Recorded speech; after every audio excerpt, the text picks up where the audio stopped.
మన గ్రామంలో ప్రజాపాలన 99 రోజుల ప్రగతి ప్రణాళికలో భాగంగా 6/3/2006 నుండి 12/6/2026 వరకు ప్రణాళికబద్ధమైన అభివృద్ధికి కార్యాచరణ చేయడం జరుగుతుంది.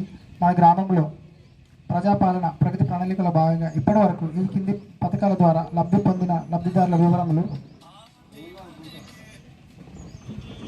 ఇందిరమ్మ ఇళ్ల పథకం ద్వారా 16 మంది లబ్ధి పొందడం జరిగింది. 4 మంది లబ్ధిదారులు ఇల్లు పూర్తి చేయడం జరిగింది. 12 మంది లబ్ధిదారులు ఇల్లు వివిధ దశలో నిర్మాణంలో ఉన్నవి. అదేవిధంగా మన మహాలక్ష్మి గ్యాస్ సిలిండర్ పథకం ద్వారా 98 కుటుంబాలు లబ్ధి పొందడం జరుగుతుంది. అదేవిధంగా మన గ్రామంలో 52 కుటుంబాలు నూతన రేషన్ కార్డు పొందడం జరిగింది. అదేవిధంగా మన గ్రామంలో 121 మంది రైతులకి రుణమాఫీ చేయడం జరిగింది. మన గ్రామంలో 382 మంది రైతు భరోసా పథకం ద్వారా లబ్ధి పొందడం జరుగుతుంది. మన గ్రామంలో కుటుంబ సభ్యుల 293 కుటుంబాలు గృహజ్యోతి పథకం ద్వారా లబ్ధి పొందడం జరుగుతుంది.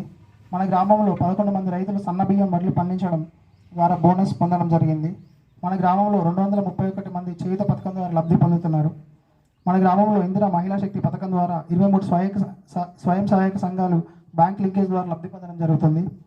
మన గ్రామంలో 102 మహిళా సంఘాలకు వడ్డీ లేని రుణాలు అందించడం జరిగింది. మన గ్రామంలో 362 మంది మహిళలకు ఇందిరమ్మ చీరలు పంపిణీ చేయడం జరిగింది. అదేవిధంగా మన గ్రామంలో 12 మంది కుటుంబాలు కళ్యాణ లక్ష్మి మరియు షాదీ ముబారక్ పథకం ద్వారా లబ్ధి పొందడం జరిగింది.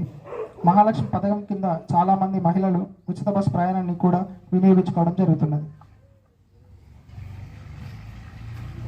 పథకాలు కాకుండా